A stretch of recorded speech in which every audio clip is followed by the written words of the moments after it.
Phil has said, debt is unacceptably high and it must come down.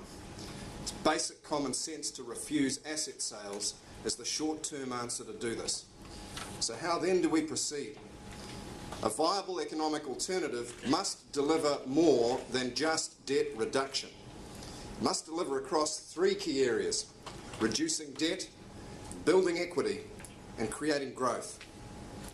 There's been a great deal of speculation about capital gains tax as a way forward. Capital gains tax is only part of what needs to be on the table. What we really need is a different system, a fairer system that gets the incentives right. So what does our fair tax plan look like? The first shift required is to put the top tax rate for the top 2% of people earning large sums of money above a threshold of $150,000 back up to 39%.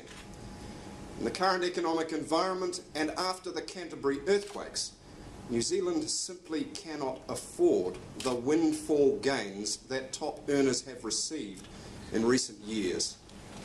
We are going to be asking the highest income earners to pay a little more income tax to help out. The $150,000 threshold, which will be indexed, means that this will only affect the highest earners. The rate is lower than in Australia. The revenue raised from this change effectively enables GST to be taken off fresh fruit and vegetables, improving affordability and quality of life for all New Zealanders. The second change in the fair tax plan is to make the first $5,000 of income that every person earns tax-free. This is a simple change that creates a fairer balance in our tax system and once again improves life's affordability. Fairness means that when times are tough, everybody gets a fair go and everybody pays their fair share. At the moment, some New Zealanders are not paying their fair share and are leaving it to others to shoulder that burden. The government's own tax working group found that of the 100 wealthiest New Zealanders, only half are even paying the top tax rate. That is simply wrong. There are a range of moves required to close down the tax loopholes that make this tax avoidance possible. To address this, the incoming Labour government will ring-fence property tax losses so that they can be written off against future property income but not against other earnings. We will ask a high-level expert panel to address other aspects of tax avoidance, including a review of the taxation of trusts, building on the work of the Law Commission. And we've previously announced the introduction of R&D tax credits paid for by bringing agriculture 2 years earlier into the emissions trading scheme. So, let's note the impact of fairer income tax changes on the tax system. The top rate rises for the top 2% of income earners, the bottom rate falls to zero, and nearly everyone, including beneficiaries and superannuitants, benefits from that rebalancing. And there is a major gap that really must change in the area of capital gains.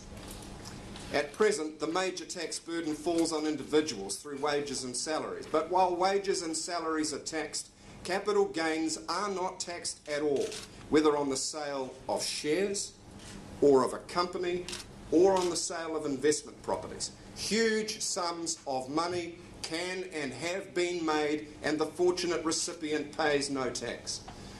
A well-known example is TradeMe. It was sold for $700 million and no tax was paid on the capital gain on the sale. And yet, every person working for TradeMe, of course, paid tax on their salaries, on every dollar they earned. To his credit, TradeMe founder Sam Morgan said he thought that that tax system was wrong.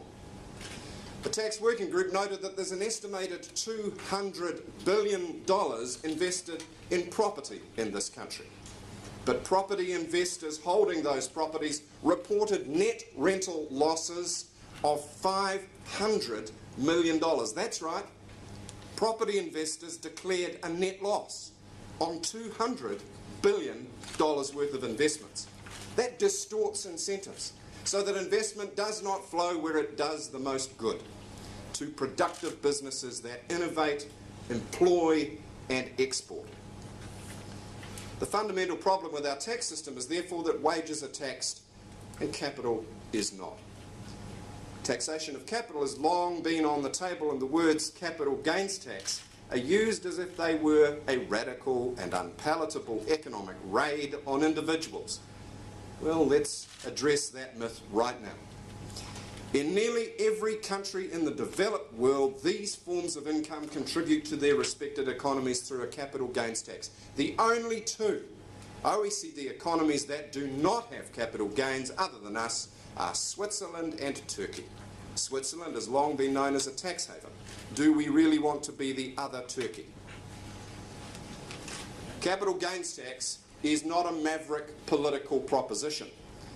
The International Monetary Fund, the OECD, the Treasury and the Reserve Bank have all said that New Zealand needs to implement one. Capital gains tax is thoroughly mainstream, and simply put, it is just fair. There are a range of forms to capital gains tax. The good news about being one of the last countries in the world to implement one is we are in a unique position to learn from the rest of the world and to work towards a best practice form for our country. So let me take you through how that will work. The family home or primary residence will never be taxed. CGT will be set at a flat, low 15% rate. That means everybody keeps 85% of their capital gains. It will only cover future gains from the date of the legislation being implemented. It will not be retrospective. CGT will generally be paid on what you actually make when the assets are sold. It will not apply to unrealised gains. It will be broad-based and fair to all. It will cover non-primary residence property, shares and business investments, including farms. It will not be intrusive. It will not apply to personal property or collectibles. It will not be an inheritance tax, and it will not be payable on death. The Kiwi CGT will be a two-way street. You will be able to carry forward losses on assets and count those against future capital gains. It will be exempt on all real estate, land and buildings within the Canterbury CERA area for at least 5 years. We will then review the situation and make sure that Canterbury is not unfairly affected. The capital gains tax will recognise the special status of long-held owner-occupied small businesses. A plumber or a farmer over 55 years in age who's held their business for 15 years or more would get a tax-free exemption on the first $250,000 of capital gains. The Kiwi CGT will be carefully designed and well advised through a high-level expert panel to guide its design and implementation, and it will then go through a fully consultative generic tax policy process. Once implemented, because we have deliberately chosen a broad design that is simple and straightforward, there will be minimal bureaucracy. There will be a choice of valuation methods to minimise compliance costs. Under this top-line overview, there are, of course, lots of details to be worked through. And the important thing is that we will have the best minds from tax practice, law and economics working through the expert panel to ensure that the tax system is fair, efficient and well implemented in practice. The economic impacts of this tax system are very important. Firstly, our debt gets paid off without selling our assets. It enables us to reduce net debt to zero as fast as National's budget projections and to build assets over the medium term. Second, New Zealand keeps the long-term value of our assets and dividends, rather than seeing them captured by foreign corporations and ticket clippers. We are planning for the long term. We are not selling assets in a short-term gain.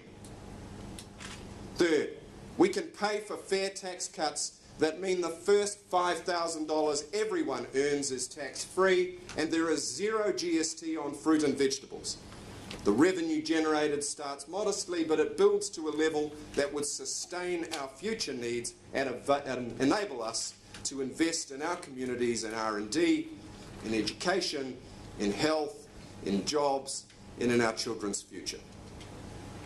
So, rather than a one-off, short-term fix that opens up our best assets to foreign ownership, Labor's plan is a long-term balanced approach that will help us to build our economy, not someone else's.